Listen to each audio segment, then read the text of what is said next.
শেখ রেহানার কন্যা টিউলিপ চুরিতে ধরা পড়েছেন। চুরি বা ডাকাতি আমরা যাই বলি না কেন, ধরা পড়েছেন এবং তার তথাকথিত মন্ত্রিত্ব পদ, তিনি এক ধরনের জুনিয়র মন্ত্রী, আমি এটা নিয়ে গত ভিডিওতে কথা বলেছিলাম, সেই পদ চলে যাওয়ার সম্ভাবনা তৈরি হয়েছে, সেটা আমরা জানি। এবং সত্যিকার অর্থেই ব্রিটিশ প্রধানমন্ত্রীর তার সাথে ব্যক্তিগত ধরনের সখ্য বা আন্তরিকতার কারণে তিনি এখনো এই পদে আছেন, এই আলোচনা ব্রিটেনেই হচ্ছে। অথচ ব্রিটেনের মতো গণতান্ত্রিক ঐতিহ্যের একটা দেশে এখন পর্যন্ত তার এখানে থাকার কথা ছিল না। গতকালই আমি একটা ভিডিওতে একটা জিনিস এক্সপেক্ট করেছিলাম যে আমাদের সরকারের পক্ষ থেকে টিউলিপের এই ঘটনাটা নিয়ে প্রতিক্রিয়া জানানো উচিত এবং সেটা তার এই পদে থাকাকে আরো টাফ করে তুলবে। তার প্রেস টিম বা কোনো উপদেষ্টার পক্ষ থেকে হলে হয়, কিন্তু মেঘ না চাইতেই জল, এটা ইনফ্যাক্ট আমি এর আগেই নিশ্চয়ই আমাদের প্রধান উপদেষ্টা করেছেন, কিন্তু দেখে খুব ভালো লাগলো যে প্রধান উপদেষ্টা অত্যন্ত কঠোর ভাষায় ওই শেখ পরিবারের টিউলিপের প্রতি কঠোর ভাষায় কিছু কথা বলেছেন। একটু পড়ি।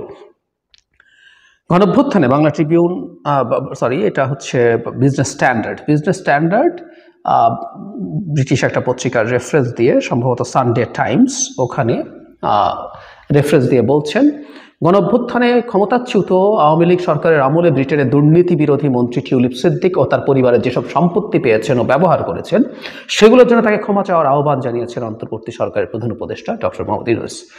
ডক্টর ইউনূস বলেছেন, টিউলিপের লন্ডনের সম্পত্তি নিয়ে তদন্ত হওয়া উচিত। তদন্ত যদি প্রমাণ হয় তিনি প্লেন ডাকাতির সুবিধাভোগী, তাহলে সম্পত্তিগুলো ফিরিয়ে দেওয়া উচিত। উনি সানডে টাইমসকে রাষ্ট্রীয় অতিথি ভবনে এই কথাগুলো বলেছেন। প্রধান উপদেষ্টা আরো বলেছেন, দুর্নীতি এবং অর্থ আত্মসাৎ তদন্তের অংশ হিসেবে ব্রিটেনে টিউলিপের ব্যবহৃত লন্ডনের বাড়িগুলো নিয়ে অনুসন্ধান করা প্রয়োজন। এখানে আরো বিস্তারিত আছে তার বাড়ি নিয়ে কি হয়েছিল, তিনি রূপপুর পারমাণবিক বিদ্যুৎ কেন্দ্রের 2 নম্বরই ইত্যাদি ইত্যাদি। সানডে টাইমসকে ডক্টর ইউনূস আরো বলেছেন, সিদ্দিকের মতো একজন দুর্নীতি বিরোধী মন্ত্রী নিজেই যখন অভিযোগের মুখে থাকেন তা আসলে নির্মম রসিকতা হয়ে যায়। প্রধান উপদেষ্টা বলেন, তিনি দুর্নীতি বিরোধী মন্ত্রী হলেন, তারপর নিজের পক্ষে সাফাই গাইলেন। হয়তো আগে বিষয়টি বুঝতে পারেননি, কিন্তু এখন যখন বুঝতে পেরেছেন তখন তার বলা উচিত, দুঃখিত, আমি বিষয়টা বুঝিনি, আমি জনগণের কাছে ক্ষমা চাইছি এবং পদত্যাগ করছি। তিনি তা না করে উল্টো নিজের পক্ষে সাফাই গাইছেন। তবে উনি, ডক্টর ইউনূস বলছেন, টিউলিপ পদত্যাগ করবে কিনা এটা একেবারেই তার বিষয়। প্রধান উপদেষ্টা সাম্প্রতিক এক অফিসিয়াল প্রতিবেদনের কথা উল্লেখ করেন। আমরা জানি এটা দুর্নীতি বিরোধী হোয়াইট পেপারের কথা বলছেন। ওই প্রতিবেদনে দেখা গেছে বাংলাদেশের একটি এলিট শ্রেণী প্রতি বছর দেশ থেকে কয়েক বিলিয়ন ডলার পাচার করেছে। এই অর্থের একটি অংশ বাড়িসহ বিভিন্ন সম্পত্তি কেনায় ব্যবহৃত হয়েছে। ডক্টর ইউনূস বলেন, প্রতিবেদনে দেখানো হয়েছে কিভাবে টাকা চুরি হয়েছে, কিন্তু এটা চুরি নয়, চুরি করলে তো গোপন রাখে, এটা প্লেন ডাকাতি। সো এই প্লেন ডাকাতির